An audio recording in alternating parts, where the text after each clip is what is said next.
Two men journey to the bars and restaurants of Scandinavia to find amazing beers, always with the same question. Hey, what's on tap? It's time to find out. Welcome to What's on Tap podcast. We're back. Back again. Did you expect it? I was totally surprised. I think our listeners each week I was just like, oh my god, we can do this again. I'm so surprised. We can keep this up. This level and pace and quality and quantity of beers. A while ago, 52 episodes a year, every week, 5 seasons. Come at your old. That's my 180th episode. Wow, that's good. Congratulations. We've passed my something episode. I have no idea what episode. You're in most of them, right? I'm in every episode. So I don't think there's been a single episode where I haven't been involved. Yeah, we've passed 380th episode. Right. So if I've passed my 180th, you've passed your 380th. Well, we are just trucking right along. Yes. Woohoo! I think we're one of Sweden's longest beer podcasts at this point. Yes. Certainly one of the most prolific. Definitely. Because I don't know that any other beer podcast is hitting every week nonstop. No. So I don't want to curse myself, but soon I will have passed Matthias in number of episodes. Oh, not much longer. It's within 10 or 20 episodes. Yes. We'll get there, don't worry. That's pretty crazy. I know. We're almost at the end of year 5. Yeah. That's what's kind of crazy. September is is our anniversary, and then we'll be into year 6. And quite frankly, I'm surprised we're still going. I guess I'm surprised that we're still doing it every week like we are, and that it just keeps going. Exactly. And I'm really glad about that, and it makes me very excited to do this podcast. We have a higher episode number because of our Christmas specials, where we do more. It's not 52 episodes per year. It's more. It's actually more, right? Because we do take Christmas. We do 24 episodes. A couple of years we did 48 episodes. Actually, too much. 51 episodes. A couple of months. Won't be doing that again. That was a nightmare. But it's a lot of fun. It's an institution. It is an institution, and one that we'll hopefully see going for quite some time. Forever. Speaking of forever, we've got some ABV beers that just go on for forever. Yes, you brought one. Did you like that transition there? That was smooth, wasn't it? I think I had to bring it up. Top shelf transition. Right. Because we got one that's 15% ABV and one that is 12% ABV. Did I only bring it 12%? I need to go. You brought a baby beer. You brought a session imperial stout. Imperial stout. Yeah, and it's a session barrel aged imperial stout. Yes. And I brought a big boy imperial stout. Let's agree there. Right. So the first beer we have is Wonder Beyond Brewing Vulpes Imperial Stout, 50% ABV. And that's all I got because there's no other descriptors on this. So and if you see the can, you will know that Vulpes is fox. It is. Vulpes means fox, and there's about 2 foxes on this can. Yeah, but the Latin term is Vulpes. Yes. It's Vulpes. Yes. So the genus and species is Vulpes, and the species is Vulpes. Yes. So I guess that an Arctic fox is Vulpes arctos. I don't know. I would guess so as well, because that would be the genus would be Vulpes, and the species would be Arctic. Yes. But the Ursus arctos is not polar bear. Okay. I didn't make up these Latin names. Ursus arctos, which you would think is polar bear, is actually common brown bear, which makes no sense. But I got this question on the quiz at Bishop's Arms, and polar bear was -1 point because it was too obvious. They were going this QI. Have you watched QI, the show? Yeah. A long time ago. Yeah, where the obvious answer gets you minus points.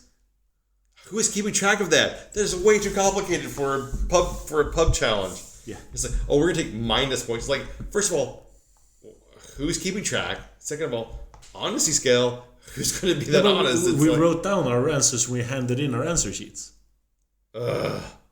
First of all, worst quizmaster ever that's making this so overly complicated. That sounds like a nightmarish... It's a long time ago. It's just horrible.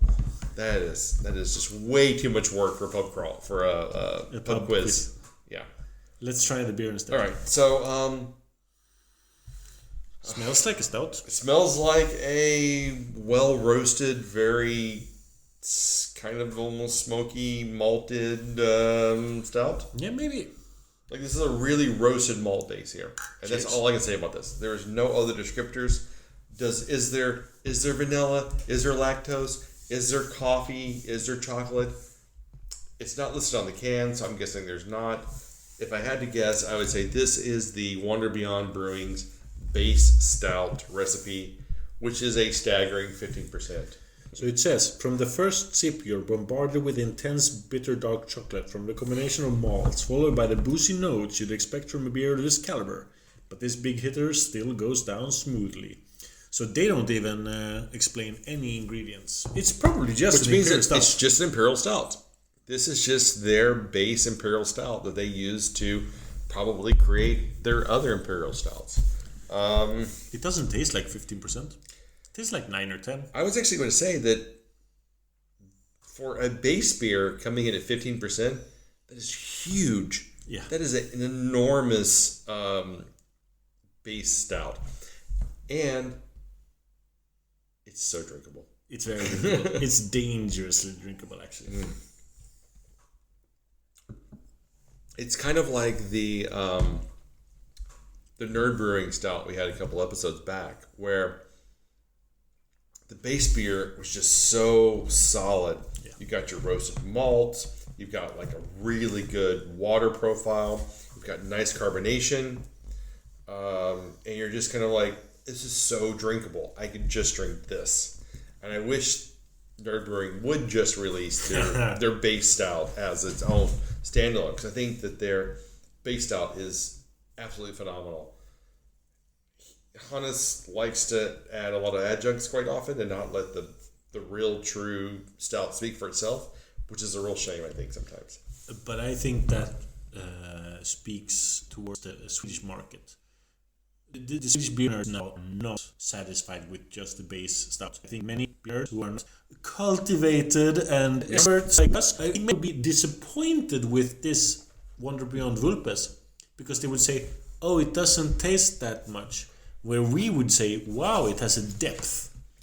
And I think depth is difficult to get out of the Swedish beer nerds, especially Swedish untapped users nowadays. I think this is a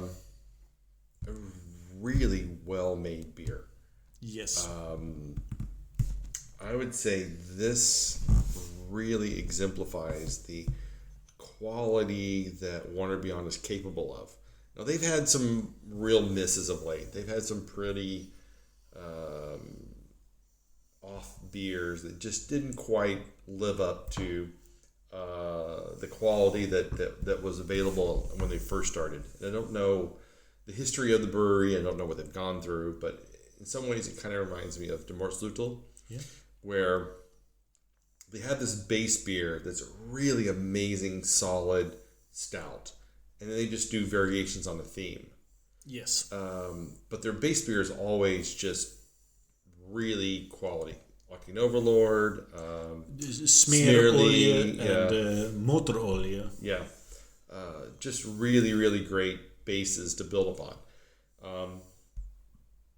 And I feel like this Vulpes is that kind of beer. It's like the Helen of Troy. It's the beer that launches a thousand ships. I like that reference, but we don't know. We don't know. We don't know, and that's a shame. If it's not creating a lot, like 10 different variants, it should, because I think this beer would be great if it was, given coconut and chocolate nibs, and then it was aged on bourbon barrels and rum barrels, and thrown in with fruit adjuncts or whatever. I think there's a lot of creativity and play in this beer that renders it to do a lot of different things. And I completely agree, but how would we know? So Wonder Beyond does make a lot of these beers that you describe, but they all have different names. That might be a good marketing strategy. Different names for everything. So the customers, they just know that Wonder Beyond is a good brand to purchase into.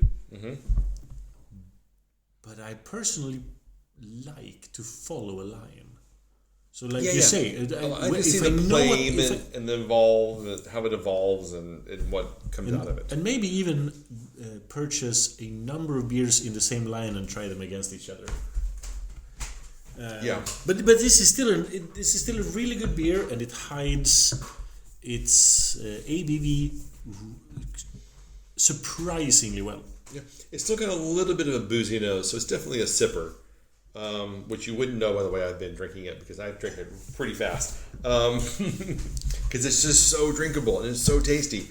To the top of your dome. Rocka. Pretty much. So actually, I'm going to give this I think a 4.5. Oh, for me it's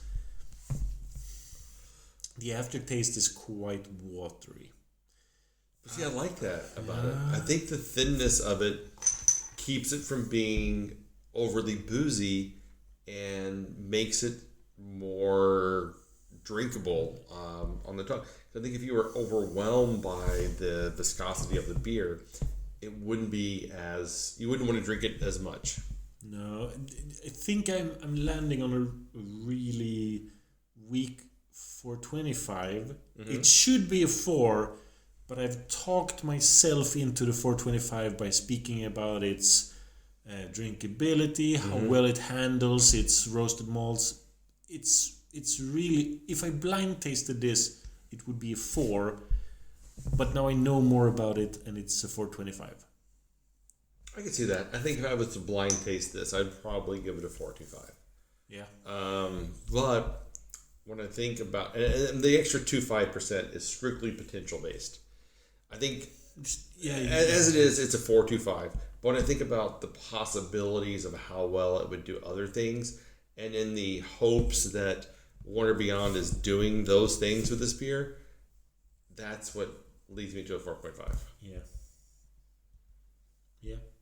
Because I honestly, this is one of the most solid base beers stouts I've had in a very long time. We don't know if it's a base beer. We just call any imperial stout that doesn't have adjunct for a base beer. It could just be a one-off imperial stout based on the old Russian imperial stout. Well, for me, that makes it even better. Yeah. Because they've really embraced the style and understand what they're doing, and it shows a master craftsman level of quality. I get what you mean. Yeah. All right. So moving on. The next beer I bought it from Systembolagets temporary assortment, and which is apparently really hard to get, because I've also ordered this beer and was told it would not be available to me. Yeah, the problem with Systembolaget nowadays with these small releases is you order them 1 second after release by preparing your cart in advance and just clicking boom. You click buy, and then a day or two later you get the text message saying, "Oh, sorry, you didn't get this because of ordering issues," which is a lie. They just don't take their orders in the order that they were purchased. They just fill them whenever it's convenient. But I managed to get this anyway because my first one was also cancelled. Oh my god! Oh. This is Puhaste from, let me say, Estonia. Yes, from Tartu, Estonia.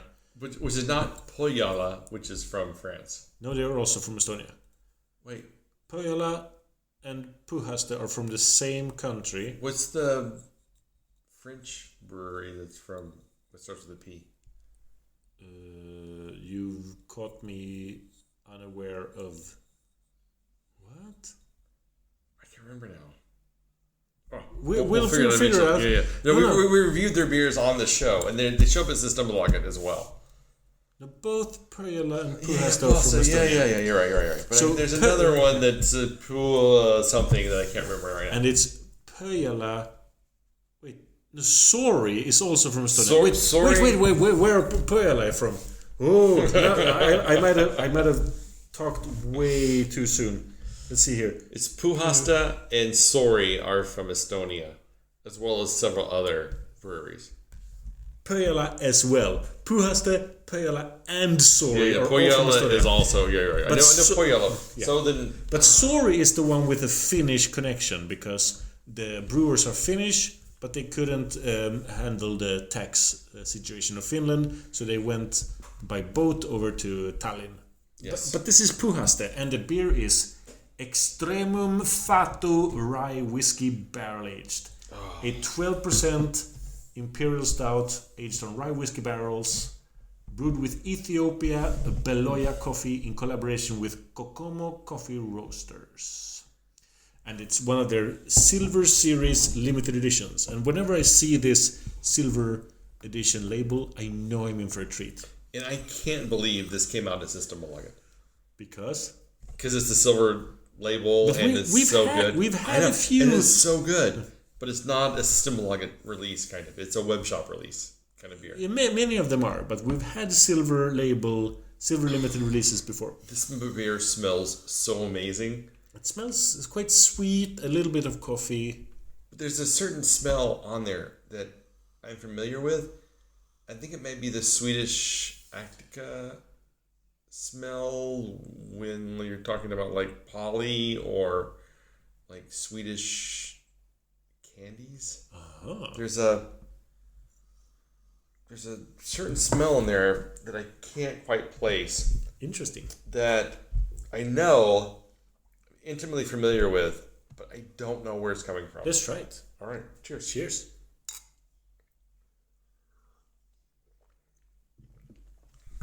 This is another beer. Super easy to drink. Very, very light mouthfeel to it. The rye whiskey, in a very good way, completely overwhelms my palate. Mm-hmm. This is not nearly as drinkable as the Wonder Beyond Vulpes.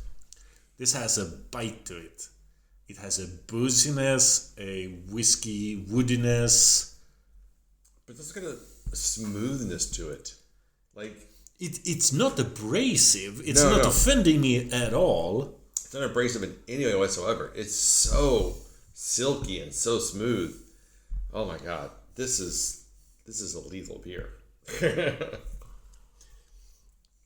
But if someone who didn't know anything about imperial stouts were to try these two, they would find this one much more abrasive than the Vulpes, which is pure silk compared to this. This has thorns in comparison. You and I have had rougher beers in the past that were boozy messes. Mm-hmm. I would say this has the perfect barrel balance because you get the barrel aging, slightly acidicness to it. You get the roasty notes. You get the wood kind of things. You get the barrel, and a little bit of the Ethiopian coffee. Mm-hmm. The coffee is really an afterthought. The coffee is really not in play here. It's kind of like a non-starter for me. It might be building up the other flavors. Yeah. So maybe it's a counter note to prop up the other flavors going into this. But for me, I find that rye whiskey barrel aging is a really great complement to beer. In a lot of ways that like bourbon barrel aging or other types of barrel aging are conflicting, like gin or tequila. Oh yeah. Those are almost contrasting to the smoothness of the beer.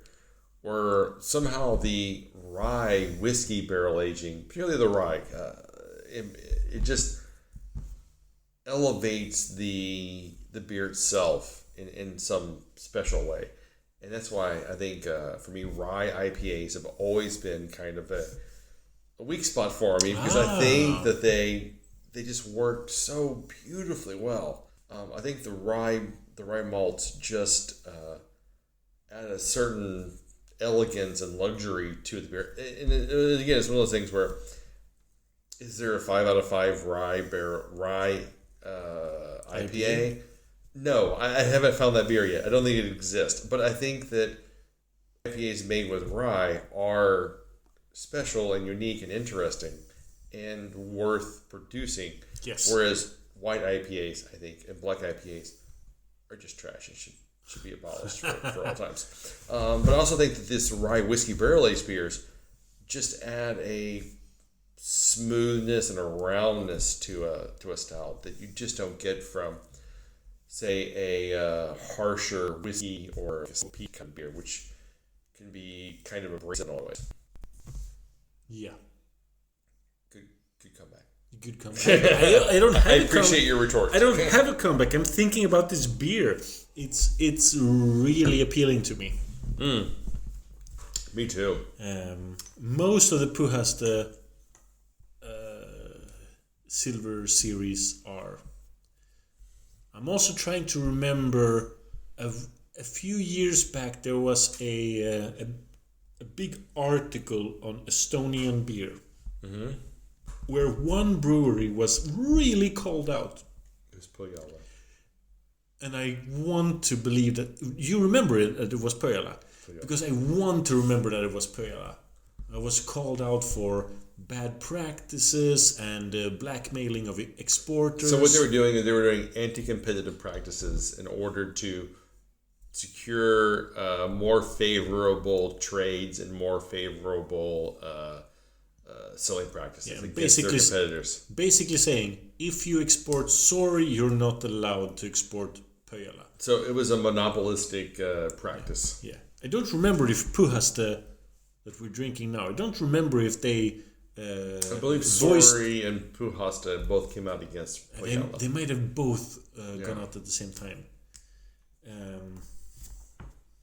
But what I actually was thinking was, I hope it's not Puhaste that were the bad guys in that story. No, because, it was Pojala. It was the bad guys. Because I consistently like Puhaste beers.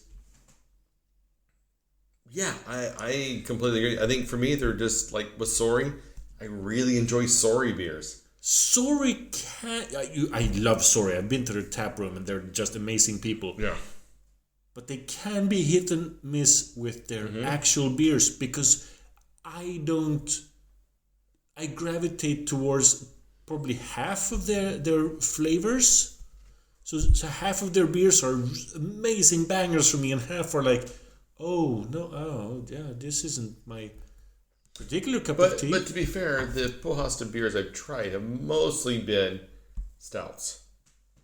I haven't had as many of their IPAs or other styles as I've had other stouts. Yeah, that's true. So, with Sorry, we've had access, and I've for a long time chasing Sorry beers. So Me too. I'm always surprised that we can't get them in Scandinavia.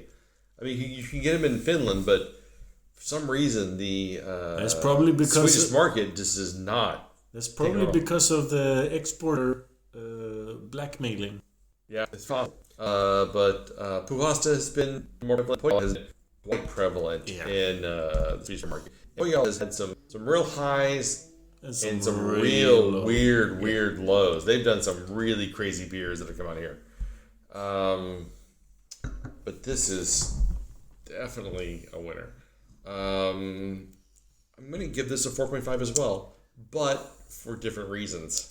And I am going to give this one a 4.5, even though I didn't give the Vulpes a 4.5. Well, your loss. There is a quality difference. Maybe it's because I wouldn't say I'm a pastry boy, because neither of these really a new term, pastry boy. I think that's been a long time. Ever the term, but from now on, we're going to use that term. I think we should use both pastry boy and haze bro. Haze bro dislikes a West Coast IPA. He only wants the super extreme New England IPA, fruit juice, smooth bullshit. No, it isn't that. He enjoys. Sure? Pontus, friend show. He hasn't been on the show in a while. Yeah, we had to on again. We need to fix that. We've had Björn on a number of times since we last had Pontus. Fuck that guy. I know what you're saying. Yeah, let's dump Björn. Yeah. Yeah, he's too attractive. Yeah. Yeah, he's taking the shine and glamour of us. Truly. But Pontus he does that as well. He Yeah, has there's no shining glamour on him. I know what you're saying. Pontus has like a cat shirt. It's just cat. Younger than us, so he has the vitality of youth, which we can Abuse from take advantage. Yes. Yeah. To replenish our own youth and beauty. I like your idea. Yes, I like that. What do you think? It's very much.